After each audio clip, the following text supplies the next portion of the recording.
इस बार तोरा थोबड़ा दिखा।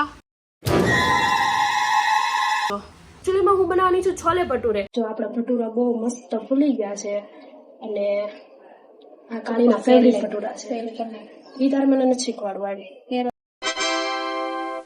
हे guys, welcome back to another vlog. Good morning, जय श्री कृष्ण, हर हर महादेव। आई होप તમે બધા મસ્ત હશો અને ફાઇન હશો। આજના દિવસની શરૂઆત થઈ ગઈ છે। આપણે 10 વાગે ઉઠી ગયા હતા, પણ આપણે કન્ફ્યુઝ હતું કે વ્લોગ બનાવીએ કે ના બનાવીએ।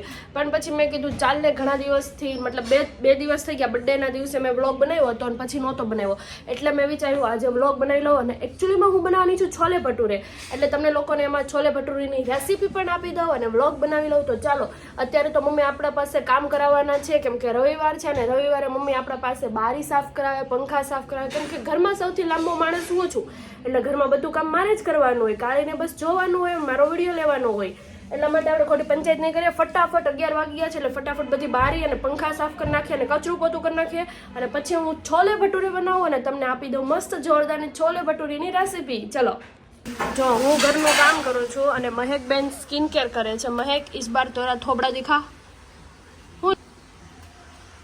શું લગાવે છો? બેસન। મને આપીશ થોડોક? ચણાનો લોટ લગાવી રહી છે। એમ તો હું મહેક કરતા ધળી જ છું, પણ મારે તો પણ લગાવવો છે। મહેક બેન કઈ કામ કરશે કે નહીં કરે? આપણે પહેલી રૂમની બારી અને સળિયા સાફ કરી નાખ્યા છે, એટલે આ માટે જોરદાર તાળીયા મારા માટે। હવે કરવાની છે આપણે મંદિરવાળી રૂમની બારી, પંખા ને સાફ સફાઈ। મહેકે ગેલેરીની ગ્રીલ સાફ કરી નાખી છે।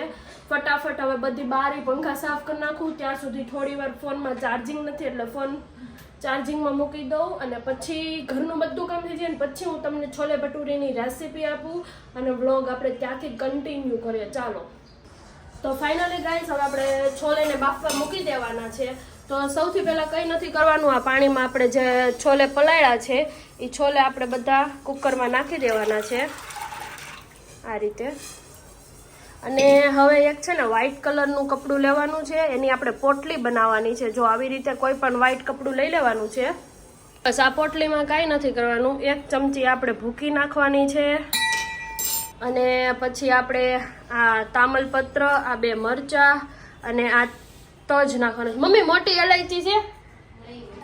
લ્યો, કાંઈ નહીં, તામલપત્ર, તજ, બાદિયા અને આટલું નાખી દેવાનું છે। ઓકે, તો ગાઈસ, હવે આપણે આ પોટલી બનાવી નાખી છે, એ પોટલીને પાણીમાં મૂકી દેવાની છે અને કુકરનું ઢાંકણું બંધ કરી દેવાનું છે, અને ચણાને આપણે બાફવા રહેવા દેવાના છે।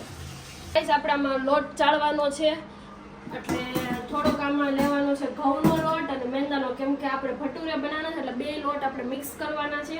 તો થોડોક ઘઉંનો લોટ આમાં ચાળી નાખવાનો છે, અને પછી થોડોક મેંદાનો લોટ નાખવાનો છે, અને એમાં થોડુંક નાખીશું આપણે દહીં, નમક અને ગરમ પાણી। ચાલો, લોટ બાંધી નાખું। ઓકે ગાઈસ, તો હવે ટમેટા, કાંદા અને કેપ્સિકમની આપણે ગ્રેવી કરીશું, એટલે ગ્રેવી કરવા માટે પહેલાં ટમેટા અને કાંદાને સાતળી લેવાના છે। તો આમાં આપણે થોડુંક તેલ નાખીશું, પેન ગરમ થાય એટલે તેલ નાખીને આ બધું સાતળવા મૂકી દઈશું, અને પછી એ બધું સતળાઈ જાય એટલે થોડુંક ઠંડુ પડી જાય એટલે પછી આપણે એની ગ્રેવી કરી નાખવાની છે, અને એ પછી બનાવવાના છે આપણે મસાલા, જે છોલેની અંદર નાખવાના છે।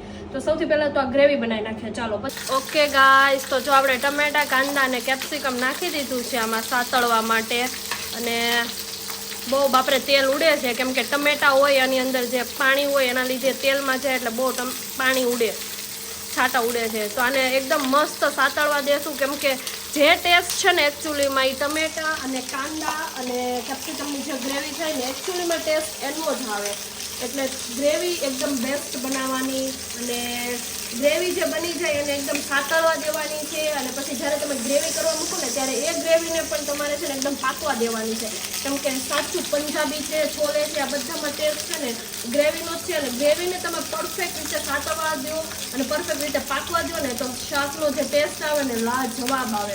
તો બસ આપણે આ ટમેટા, કાંદાને એને છે ને એકદમ સાતળવા દેશું, અને પછી ઠરી જાય પછી આની ગ્રેવી કરવાની છે।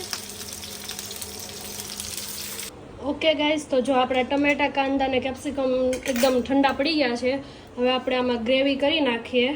વારાફરતી કાંદાની અને ટમેટા અને કેપ્સિકમની બેની અલગ અલગ ગ્રેવી કરવાની છે, અને આમાં મેં થોડુંક પાણી નાખ્યું છે જેથી ગ્રેવી એક્સ્ટ્રા થાય। એટલે પહેલાં આપણે કાંદાની ગ્રેવી કરીએ અને પછી કરશું આપણે ટમેટા અને કેપ્સિકમની ગ્રેવી। ચલો,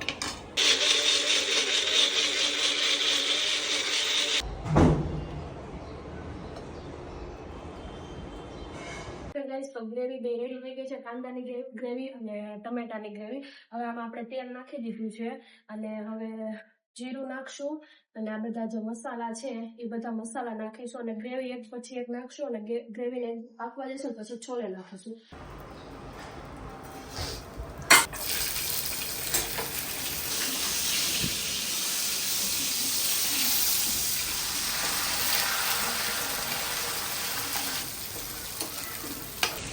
આમાં હવે આપણે બટર નાખ્યું છે, જિંજર અને મરચી, એનો આપણે વઘાર કરવાનો છે. એને આપણે આમાં નાખવાનો છે છોલેની અંદર. दीदी ये क्या बना रही हो? मैं छोले भटूरे बना रही हूँ. पार्टी भी थी, आप रुको अभी, ये जब हो जाएगा ना तब इसको मैं तो दूध पे ही तुम करूँगी. हाँ ठीक है, देख लेंगे. आप जितने दूर खड़ी रहो, मेरी सब्जी आने से. इसका नाक देखो. चलो आने આપણે નાખીશું. बटर की स्मेल क्या आ रही है? क्या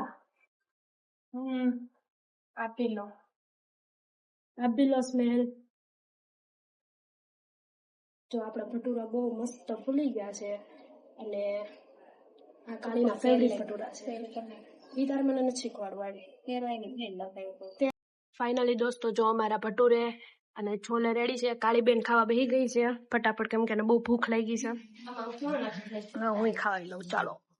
ફાઇનલી દોસ્તો આ મારી ડીશ રેડી થઈ ગઈ છે. 2 ભટુરા, છોલે અને આ બધું સલાડ અને અચાર. કેવા બન્યા મહેક? મસ્ત ને? અત્યારે પાછું છોલે ભટુરે ખાય છે મહેકબેન અને અત્યારે હવે વાગી ગયા છે 8. એટલે આજના વ્લોગને આપણે અહીંયા જોઈન કરીએ. છોલે ભટુરે ડે. ટાટા ટાટા કહી દે કાળી. Bye bye.